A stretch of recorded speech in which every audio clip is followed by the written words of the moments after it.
Ne venez pas à Noël, ma mère a envoyé par texto. On en a tous marre de toi et de tes enfants. Mon frère a réagi avec un emoji pouce levé. J'ai répondu, alors j'arrête de couvrir vos dépenses de Noël. 5 minutes plus tard, j'ai coupé tous les paiements partagés sur leur compte. Ils ont continué à plaisanter dans le chat jusqu'à ce que le premier avis d'annulation tombe. Je m'appelle Tyler. J'ai 36 ans, et depuis les 14 dernières années de ma vie d'adulte, je suis la personne que ma famille appelle quand ils ont besoin de quelque chose. Pas quand ils veulent faire la fête. Pas quand ils planifient des voyages ou postent des photos. Juste quand les factures sont dues. J'ai grandi dans une maison où mon frère aîné, Nathan, était la star. Il jouait au football au lycée. Il avait les notes qui faisaient sourire mes parents à chaque rencontre parents-professeurs. Il a eu la voiture à ses 16 ans. J'ai eu le vélo de seconde main avec la chaîne cassée. Quand Nathan est allé à l'université, mes parents ont organisé une fête. Quand je me suis inscrit au collège communautaire 2 ans plus tard, ma mère a dit que c'était pratique, et mon père a hoché la tête sans lever les yeux de son journal. J'ai appris très tôt qu'être fiable était ma valeur. J'étais celui qui restait à la maison quand ma grand-mère est tombée malade. J'étais celui qui prenait des quarts de travail supplémentaires au magasin de bricolage pour aider avec l'hypothèque lorsque mon père a perdu son emploi pendant 6 mois. J'étais celui qui envoyait de l'argent quand Nathan a abandonné l'université après 2 semestres et avait besoin de couvrir son loyer dans un autre état pendant qu'il réfléchissait. À l'âge de 25 ans, j'étais devenu le distributeur automatique de billets de la famille.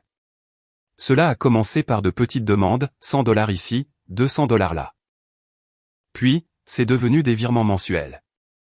Ma mère avait besoin d'aide pour le paiement de sa voiture. Mon père avait besoin d'aide pour les impôts fonciers. Nathan avait besoin d'aide avec sa dette de carte de crédit après l'échec de ses fiançailles. J'ai dit oui à chaque fois parce que je pensais que c'était ce que faisait la famille. Personne ne demandait comment j'allais. Personne ne demandait si je pouvais me le permettre. Ils supposaient juste que je m'en occuperais parce que je l'avais toujours fait. Quand je me suis marié à 28 ans, mes parents ont assisté à la cérémonie au palais de justice mais sont partis tôt parce que Nathan avait un barbecue prévu le même après-midi. Quand ma fille, Emma, est née 2 ans plus tard, ma mère a visité l'hôpital pendant 1 heure.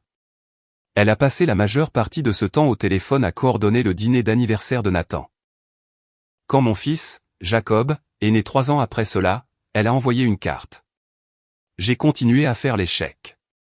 J'ai continué à couvrir les factures. Je me disais que c'était temporaire. Je me disais qu'il finirait par remarquer. Je me disais qu'un jour il dirait merci. Ils ne l'ont jamais fait. 3 jours avant Noël, j'étais assis dans mon appartement, parcourant mes relevés bancaires. Ma femme, Sarah, était dans la cuisine en train d'emballer les cadeaux pour les enfants. Emma avait 9 ans maintenant. Jacob en avait 6. Ils dormaient tous les deux dans leur chambre, rêvant du Père Noël, de la neige et du genre de magie qui n'existe que lorsque l'on est assez jeune pour y croire. Je venais de finir de calculer combien j'avais dépensé pour ma famille au cours des 12 derniers mois. Le chiffre m'a donné la nausée, $18 000. Cela incluait l'assurance auto de ma mère, les quotes-parts de médicaments de mon père, le loyer de Nathan pendant 4 mois lorsqu'il était entre 2 emplois, et le fonds de vacances auquel il m'avait demandé de contribuer pour une réunion de famille à laquelle je n'étais pas invité. Puis mon téléphone a vibré. J'ai regardé l'écran et j'ai vu une notification du chat de groupe familial. Ma mère avait envoyé un message. Je l'ai ouvert, m'attendant à une autre demande, une autre facture, une autre urgence que seul moi pouvais résoudre. Au lieu de cela, j'ai lu « Ne venez pas à Noël. On en a tous marre de toi et de tes enfants. » J'ai fixé le message. Je l'ai relu. Puis, je l'ai lu une 3e fois. Ma poitrine s'est serrée. Mes mains sont devenues froides. J'ai fait défiler vers le haut pour voir si j'avais manqué quelque chose. Peut-être que cela faisait partie d'une conversation plus longue. Peut-être qu'il y avait un contexte que je ne comprenais pas. Il n'y avait rien. Juste cette seule phrase assise là dans le chat comme une pierre jetée dans de l'eau calme. Puis j'ai vu la réaction de Nathan, un emoji pouce levé, bleu, clair et immédiat. J'ai posé le téléphone sur la table. Je n'ai pas bougé. Je n'ai appelé personne. J'étais juste assis là dans le silence de mon appartement, fixant l'arbre de Noël dans le coin avec ses lumières clignotantes et son étoile tordue, et j'ai senti quelque chose se briser en moi. Pas bruyamment, pas de manière dramatique, juste une fissure silencieuse, comme de la glace qui se fend sous le poids. Sarah est entrée dans le salon quelques minutes plus tard.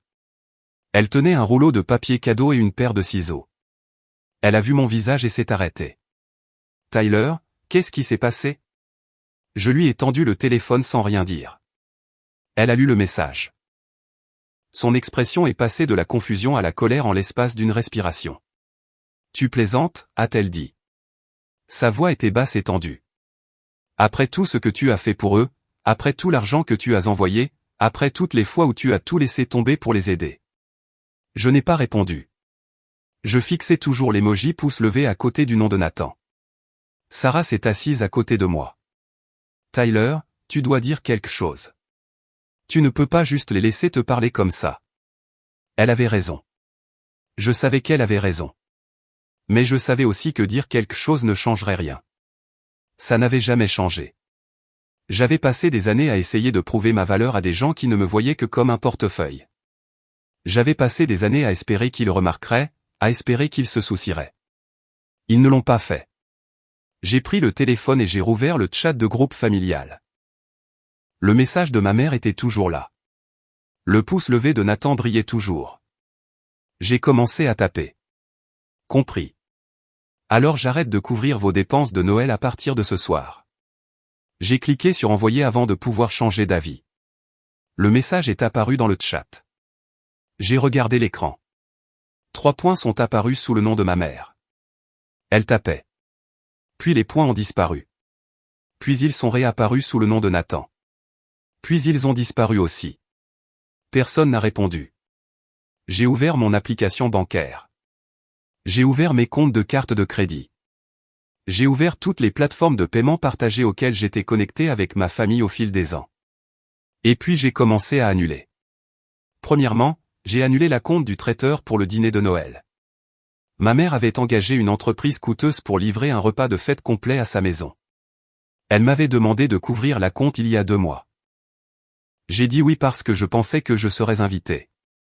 J'avais tort. La compte était de $1200. J'ai demandé une annulation et un remboursement. Le système l'a confirmé en quelques secondes. Ensuite, j'ai annulé la location de la maison de vacances. Mes parents avaient réservé un chalet à la montagne pour la semaine après Noël. C'était censé être une retraite familiale. Mon père m'avait appelé en octobre et m'avait demandé si je pouvais aider avec les frais de réservation. J'ai payé le montant total à l'avance parce qu'il avait dit qu'il me rembourserait. Il ne l'a jamais fait. La location était de $2200. J'ai contacté le gestionnaire immobilier et expliqué que j'étais le titulaire de la carte et que je devais annuler en raison d'une urgence familiale. Ils ont traité l'annulation et remboursé le montant total sur mon compte. Puis j'ai annulé le fonds de cadeaux partagé. Au cours des 6 dernières années, j'avais contribué à un fonds familial géré par ma mère. Chaque mois, je transférais $300 sur le compte. L'argent était censé être utilisé pour les anniversaires, les vacances et les urgences. Je n'ai jamais vu où il allait. J'ai juste continué à l'envoyer. Je me suis connecté au compte et j'ai supprimé mon autorisation de paiement. Le système a signalé le compte pour fonds insuffisant parce que j'étais le seul à y contribuer depuis les 18 derniers mois. Le solde est tombé à 0. J'ai continué. Je me suis retiré en tant qu'utilisateur autorisé sur la police d'assurance auto de ma mère. J'étais le titulaire principal de la carte. Sans moi, la police expirerait dans les 30 jours. J'ai arrêté le virement automatique que j'envoyais à Nathan tous les mois pour couvrir ses abonnements à Internet et aux services de streaming. 4 services, $80 par mois. Fait. J'ai annulé la donation récurrente que je faisais à l'organisation des anciens combattants de mon père en son nom. Il aimait dire aux gens qu'il soutenait le groupe. Il n'a jamais mentionné que c'était moi qui payais. $300 par an disparus. Au moment où j'ai fini, j'avais coupé $6400 de dépenses et d'engagements actifs.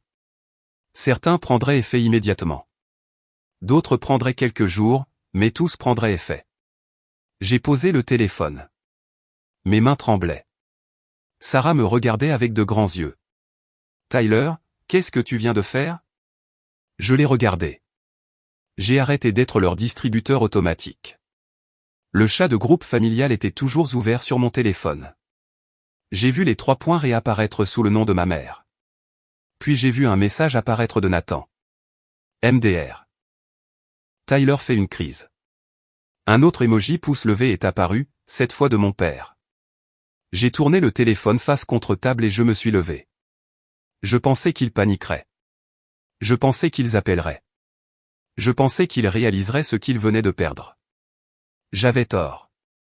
Ils ont continué à plaisanter. Je n'ai pas dormi cette nuit-là. J'étais allongé dans mon lit, fixant le plafond pendant que Sarah dormait à côté de moi. La maison était silencieuse, à l'exception du léger bourdonnement du chauffage et du craquement occasionnel des planches de plancher. Je n'arrêtais pas de rejouer le chat de groupe dans mon esprit, le texte, le pouce levé, le rire. J'ai pensé à toutes les fois où j'avais dit oui. Toutes les fois où j'avais tout laissé tomber pour aider.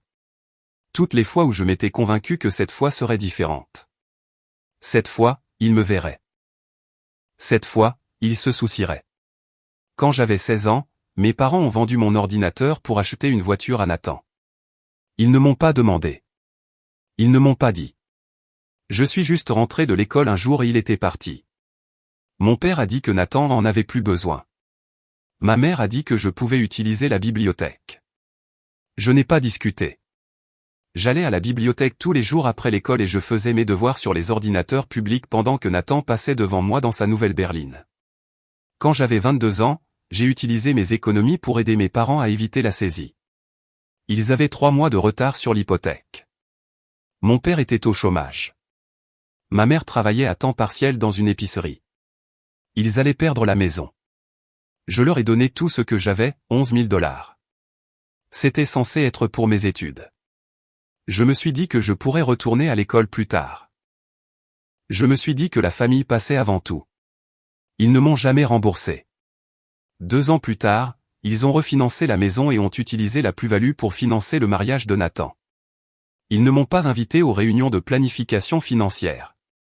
Ils m'ont juste dit que le mariage était cher et qu'ils avaient besoin de mon aide pour le traiteur. J'ai envoyé un autre chèque. J'ai pensé à mon mariage, à la cérémonie au palais de justice, aux 10 personnes présentes. Mes parents sont partis tôt. Nathan n'est pas venu du tout. Il a dit qu'il avait un truc. Ma mère a dit que c'était compréhensible, parce que Tyler, tu ne nous as pas donné beaucoup de préavis. Je leur avais donné 3 mois. J'ai pensé à la naissance d'Emma, à la chambre d'hôpital, à l'odeur d'antiseptique et de nouvelle vie. Ma mère a passé la visite à parler de la promotion de Nathan. Elle est partie avant que l'infirmière ne ramène Emma de son premier examen. J'ai tenu ma fille seule dans cette pièce et je lui ai promis que je serais le genre de parent qui restait. J'ai pensé à la naissance de Jacob 3 ans plus tard. La carte qui est arrivée une semaine en retard. Le message à l'intérieur qui disait « Félicitations pour la nouvelle édition ». Pas de nom, pas de signature. Juste une carte générique que ma mère avait ramassée sur une étagère de pharmacie.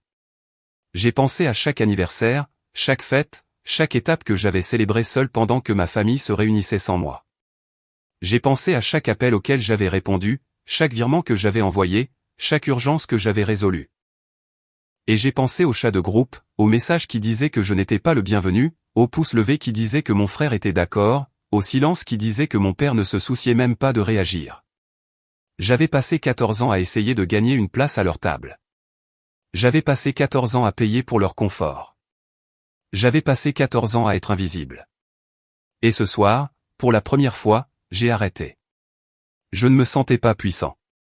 Je ne me sentais pas justifié. Je me sentais juste fatigué. Mais quelque part sous l'épuisement, il y avait autre chose.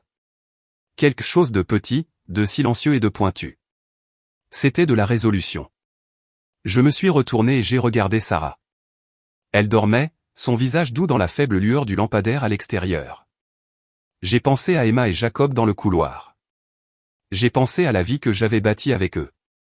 La vie que j'avais financée pendant que ma famille me vidait de mon sang. J'ai fermé les yeux et j'ai murmuré dans le noir, plus jamais. Je me suis réveillé tôt le lendemain matin. Sarah était déjà dans la cuisine en train de faire du café.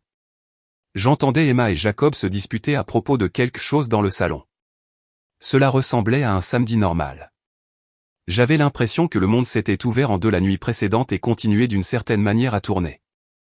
Je me suis assis à la table de la cuisine avec mon ordinateur portable et j'ai ouvert mes emails. Je savais que les confirmations d'annulation commenceraient à arriver bientôt. J'avais raison. Le premier email est arrivé à 7h15 du matin. Il venait de la société de traiteurs. Cher Tyler, nous avons traité votre demande d'annulation pour la commande numéro 4738. Conformément à notre accord, les acomptes versés plus de 2 semaines avant l'événement ne sont pas remboursables. Cependant, comme le titulaire de la carte a demandé l'annulation, nous émettons un remboursement intégral de $1 200 sur votre compte. Veuillez noter que le client indiqué sur la commande sera informé de cette annulation et devra prendre d'autres dispositions ou fournir de nouvelles informations de paiement pour rétablir la commande. Merci de votre confiance. Je l'ai lu 2 fois, puis j'ai ouvert le chat de groupe familial. Personne n'avait envoyé de nouveaux messages depuis la nuit dernière. La blague de Nathan était toujours là. Le pouce levé de mon père brillait toujours. J'ai attendu. À 7h42, mon téléphone a commencé à sonner. C'était ma mère. J'ai laissé la messagerie vocale prendre. Elle a rappelé. J'ai laissé sonner. Elle a appelé une 3e fois. J'ai retourné le téléphone et je suis retourné à mes emails. La 2e confirmation est arrivée à 8h03.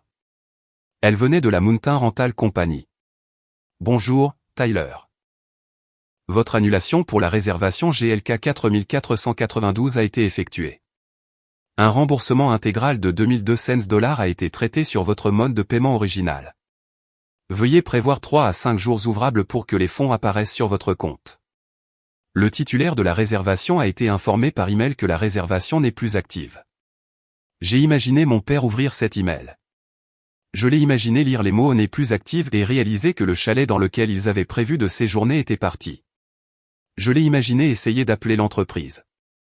Je les ai imaginés expliquer que la personne qui avait payé avait annulé. Je l'ai imaginé réaliser que cette personne était moi. Mon téléphone a vibré. Un SMS de Nathan, pas dans le chat de groupe. Un message privé. Mec, maman panique. Qu'est-ce que t'as fait? J'ai fixé le message. Je n'ai pas répondu. Un autre SMS est arrivé. Sérieux, elle appelle tout le monde. Elle a dit que le traiteur avait annulé. C'est toi qui as fait ça? J'ai posé le téléphone. Sarah me regardait de l'autre côté de la cuisine. Il panique déjà, a-t-elle demandé. Ça vient, ai-je dit. À 9h30, la 3e confirmation est arrivée. Elle venait de la plateforme du fonds de cadeaux partagé. Votre autorisation de paiement a été supprimée du compte GF 7829. Le titulaire du compte a été informé. Solde actuel du compte $0. Aucune transaction en attente ne peut être traitée sans une source de paiement active. J'ai rouvert le chat de groupe familial, toujours rien. Je me suis demandé combien de temps il leur faudrait pour réaliser que le compte sur lequel ils comptaient depuis des mois était vide. Je me suis demandé combien de temps il leur faudrait pour faire le lien. Je n'ai pas eu à me demander longtemps. À 10h15, ma mère a posté un message dans le chat de groupe. Tyler, je ne sais pas ce que tu penses faire, mais tu dois arranger ça tout de suite. Le traiteur m'a appelé ce matin et a dit que tu avais annulé la commande. Ce n'est pas drôle. Tu es en train de ruiner Noël. J'ai lu le message. Je n'ai pas répondu. Nathan a répondu, maman, appelle juste un autre traiteur. Ce n'est pas si difficile. Ma mère a répondu immédiatement. Avec quel argent, Nathan? L'acompte était de $1200. Je n'ai pas ce genre de liquidité en réserve. J'ai fermé l'ordinateur portable. Je me suis versé une tasse de café. Et j'ai attendu que le reste des dominos tombe. Les appels ont commencé à arriver par vagues. Ma mère a appelé 6 fois entre 10h30 et midi. Nathan a appelé 4 fois. Mon père a appelé une fois et a laissé un message vocal qui disait « Tyler, appelle ta mère. Elle est contrariée. » Il n'a pas dit pourquoi. Il ne s'est pas excusé. Il m'a juste dit d'arranger ça. Je n'ai rappelé aucun d'eux.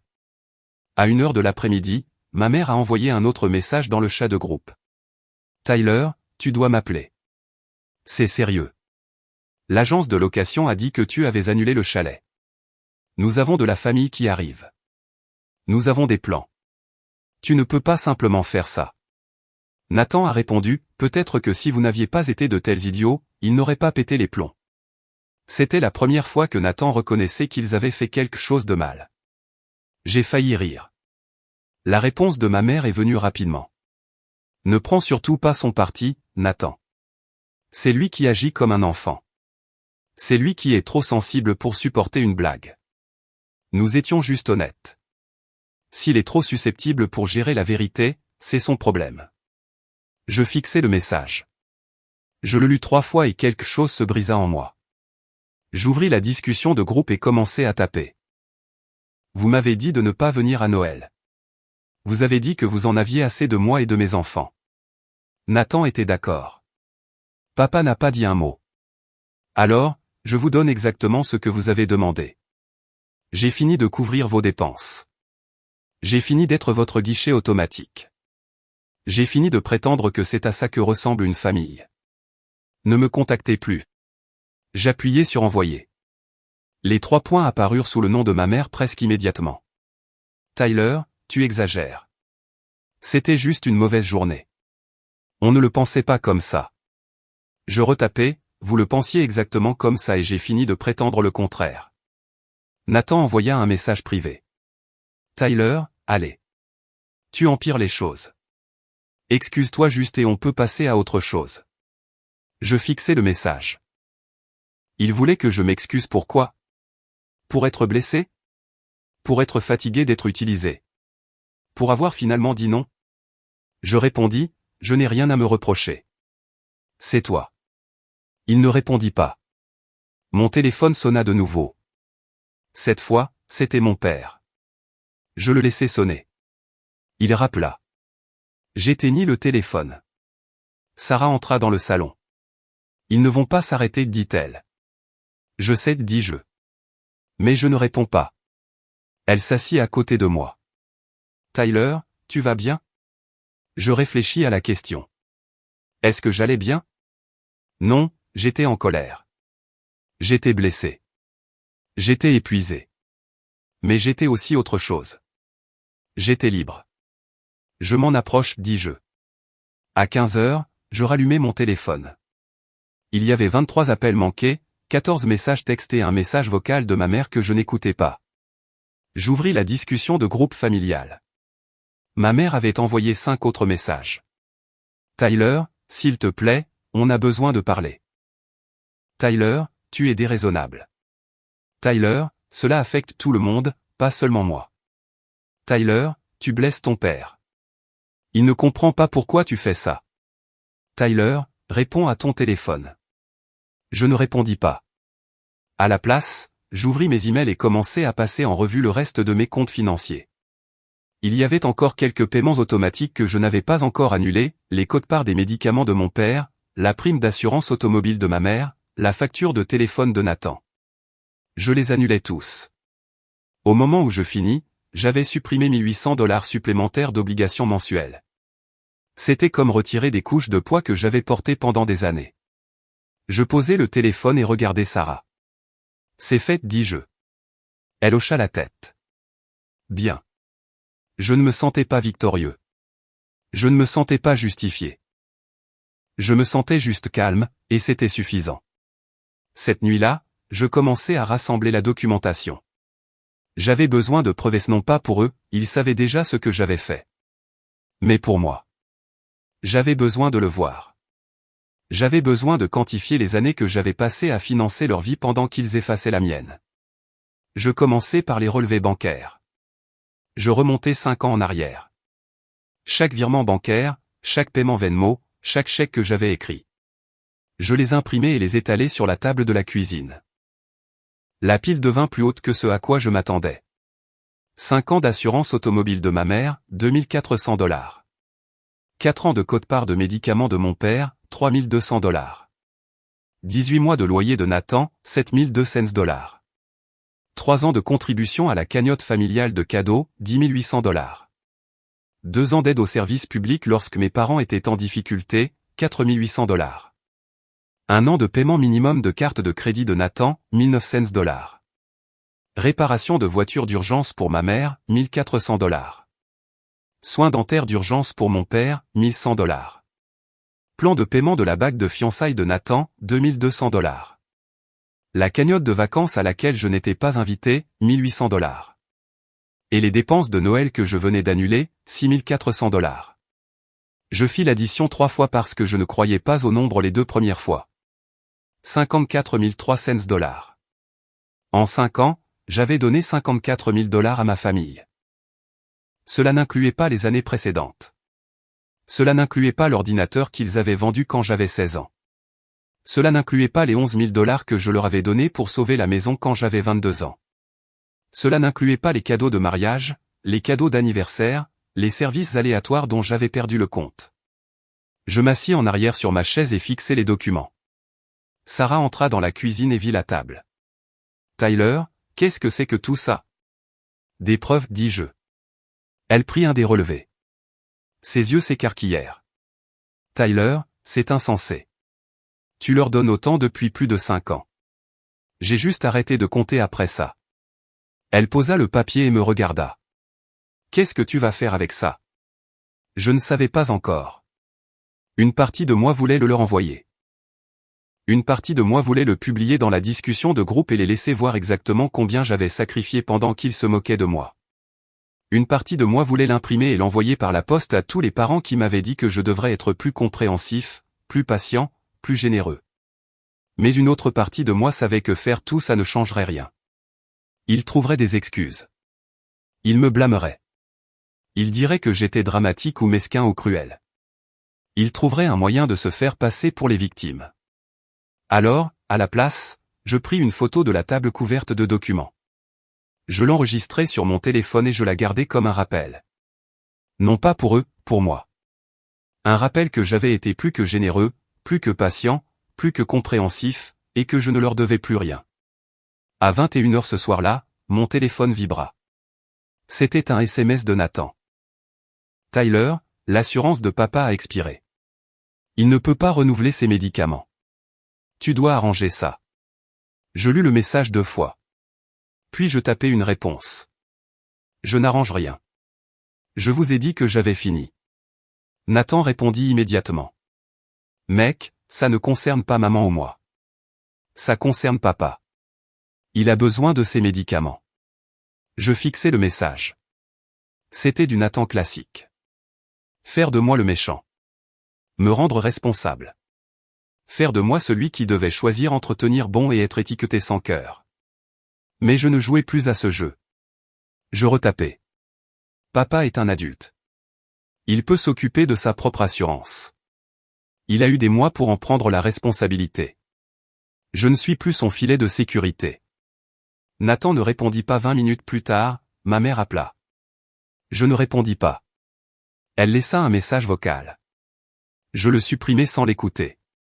À 22h30, mon père envoya un SMS. C'était le premier message direct qu'il m'avait envoyé depuis plus d'1 an. Tyler, ta mère me dit que tu as annulé des choses. Je ne sais pas ce qui t'arrive, mais tu dois te calmer. C'est la famille. On ne tourne pas le dos à la famille. Je lus le message lentement. Je pensais à toutes les fois où ils m'avaient tourné le dos. Toutes les fois où ils avaient pris sans demander. Toutes les fois où ils m'avaient utilisé sans me voir. Je répondis, vous m'avez tourné le dos les premiers. Je n'attendis pas de réponse. J'éteignis mon téléphone et allai me coucher. La veille de Noël arriva. Je me réveillai avec 17 appels manqués et 32 messages textes. Je n'en lus aucun. À la place, je passai la matinée avec Sarah, Emma et Jacob. Nous fîmes des crêpes. Nous regardâmes un film. Nous ouvrîmes un cadeau chacun, comme nous le faisions chaque année. Emma eut un nouveau livre. Jacob eut un jouet dinosaure. Sarah eut un collier que j'avais caché dans ma commode pendant des semaines. C'était paisible. C'était calme. C'était tout ce qui m'avait manqué pendant des années. À midi, mon téléphone se remit à sonner. Cette fois, c'était un numéro que je ne reconnaissais pas. Je répondis. Allô. Bonjour. Est-ce Tyler Morrison? Oui, c'est moi. C'est Jennifer de chez Peak Mountain Rentals. J'appelle parce que nous avons reçu un message urgent d'un certain monsieur Richard Morrison affirmant qu'il est censé avoir une réservation dans une de nos propriétés cette semaine. Il a dit que vous l'aviez annulée par erreur et qu'il a besoin qu'elle soit rétablie immédiatement. Je fermai les yeux. Cette réservation n'était pas une erreur. Je l'ai annulé parce que c'est moi qui l'ai payé et je ne souhaite plus couvrir la dépense. Il y eut une pause. Je vois. Eh bien, Monsieur Morrison insiste beaucoup. Il exige que nous honorions la réservation originale. Il peut exiger ce qu'il veut, dis-je. Mais à moins qu'il ne paie lui-même, il n'y a pas de réservation. Compris. Je vais lui faire savoir. Merci de cette clarification. Elle raccrocha. Je posai le téléphone. Sarah me regardait depuis le canapé. Ton père, demanda-t-elle. Oui. Qu'est-ce qu'il voulait? Le chalet. Tu le lui as donné? Non. Elle sourit. Bien. À 14 heures, ma mère publia un message dans la discussion de groupe familial. Eh bien, Noël est gâché. Pas de dîner, pas de chalet, pas de cadeau, parce que la cagnotte que Tyler était censé maintenir est vide. J'espère que tu es content, Tyler. Tu as détruit les vacances pour tout le monde. Je fixai le message. Je pensais à répondre. Je pensais à souligner que je n'avais rien détruit. J'avais simplement arrêté de tout payer. Je pensais à lui rappeler que c'était elle qui m'avait dit de ne pas venir. C'était elle qui avait dit qu'elle en avait assez de moi. Mais je ne le fis pas. Au lieu de cela, Nathan répondit, « Maman, peut-être qu'on devrait juste laisser tomber. » Tyler a fait passer son message. Ma mère répondit immédiatement, « Son message ? Son message est qu'il est égoïste. Son message est qu'il ne se soucie pas de cette famille. Son message est qu'il est prêt à laisser son propre père se passer de médicaments juste pour prouver un stupide point de vue sur le fait d'être apprécié. » Je lus le message lentement, puis je fis quelque chose que je n'avais pas prévu de faire. J'ouvris la photo que j'avais prise de la table de cuisine couverte de relevés bancaires. Je la publiai dans la discussion de groupe avec une seule phrase. Voici ma contribution à cette famille au cours des 5 dernières années, 54 300 $. De rien. J'appuyai sur envoyer et posai le téléphone. Pendant 5 minutes, personne ne répondit. Puis les 3 points apparurent sous le nom de ma mère. Ils disparurent. Ils apparurent de nouveau sous le nom de Nathan. Ils disparurent. Ils apparurent sous le nom de mon père. Ils restèrent là pendant 1 minute complète. Puis mon père envoya un message. Tyler, on ne t'a rien demandé de tout ça. Je ris. C'était un son amer qui me surprit. Je retapais, vous n'aviez pas à demander. Vous vous attendiez juste à ce que je le fasse. Et j'ai continué à donner parce que je pensais qu'un jour vous me verriez comme plus qu'un porte-monnaie. J'avais tort. Ma mère répondit. Tu es dramatique. Les familles s'entraident. C'est ce que vous faites, répondis-je. Les familles se soutiennent aussi. Les familles s'invitent aux fêtes. Les familles ne disent pas à leurs propres enfants qu'elles en ont assez d'eux. Vous ne m'avez pas aidé. Vous m'avez utilisé et j'ai fini. Nathan envoya un message privé. Tyler, allez. Tu sais que maman ne le pensait pas. Elle était juste stressée. Je ne répondis pas à Nathan. À la place, j'envoyai un dernier message à la discussion de groupe. Je ne répondrai plus à aucun message. Je n'enverrai plus d'argent. Je ne couvrirai plus aucune dépense. Si vous avez besoin d'aide, débrouillez-vous. Je me concentre sur ma propre famille maintenant. Celle qui veut vraiment de moi. Je mis la discussion de groupe en mode silencieux. Je bloquai le numéro de ma mère. Je bloquai le numéro de Nathan. Je bloquai le numéro de mon père. Et puis j'éteignis mon téléphone et retournai au salon où Emma et Jacob construisaient un fort avec des couvertures. Sarah me regarda. Tu vas bien? Je réfléchis à la question. Je pensais aux années que j'avais passées à courir après une approbation qui n'est jamais venue. Je pensais à l'argent que j'avais donné à des gens qui n'avaient jamais dit merci. Je pensais aux SMS qui disaient qu'ils en avaient assez de moi. Et je réalisais quelque chose. J'étais plus qu'en forme. J'étais libre. Oui, dis-je. Je vais bien. 3 jours après Noël, je débloquai le numéro de ma mère. Non pas parce que je voulais lui parler, mais parce que je voulais voir ce qui s'était passé. Il y avait 47 messages textes en attente. Je ne les lus pas tous. Je les parcourus rapidement. Les premiers étaient en colère, accusation, blâme, culpabilisation. Tu as tout gâché. Comment as-tu pu faire ça à ta propre famille? Ton père est dévasté. Puis ils changèrent, désespoir. Tyler, s'il te plaît. On a besoin de parler. Tyler, je suis désolé. Je ne pensais pas ce que j'ai dit. Tyler, on peut arranger ça. Puis ils changèrent de nouveau, marchandage. Si tu nous aides juste pour le chalet, on te remboursera. Si tu rétablis juste la cagnotte de cadeaux, on ajoutera ton nom à tout. Si tu me rappelles juste, on peut arranger ça. Et finalement, tout à la fin, il y avait un message de Nathan. Tyler, je suis désolé. Tu avais raison sur tout. J'aurais dû prendre ta défense. Je ne l'ai pas fait. Et je suis désolé. Je n'attends pas que tu me pardonnes. Mais je voulais que tu le saches. Je lus ce message 2 fois. C'était la première véritable excuse que j'avais jamais reçue de quelqu'un de ma famille. Cela n'arrangeait rien. Cela n'effaçait pas les années de négligence. Mais c'était quelque chose. Je ne répondis pas. Je posai le téléphone et regardai autour de mon appartement. Emma et Jacob jouaient avec leurs nouveaux jouets. Sarah lisait sur le canapé. L'arbre de Noël était toujours là, ses lumières clignotant doucement sous le soleil de l'après-midi. C'était ma famille. C'était la vie que j'avais bâtie. Et j'avais failli la perdre en essayant de gagner l'approbation de personnes qui ne m'avaient jamais valorisé en premier lieu. Je pensais à mes parents. Je pensais à Nathan. Je pensais à la discussion de groupe et à l'émoji pouce levé et aux mots cruels qui avaient commencé tout cela. Et je réalisais que je n'étais plus en colère. Je me sentais triste. Triste pour les années que j'avais gaspillées. Triste pour la relation que je n'aurais jamais. Triste pour le père que j'avais essayé d'être pour des gens qui ne me voyaient que comme un compte en banque. Mais je ressentais aussi autre chose. Du soulagement.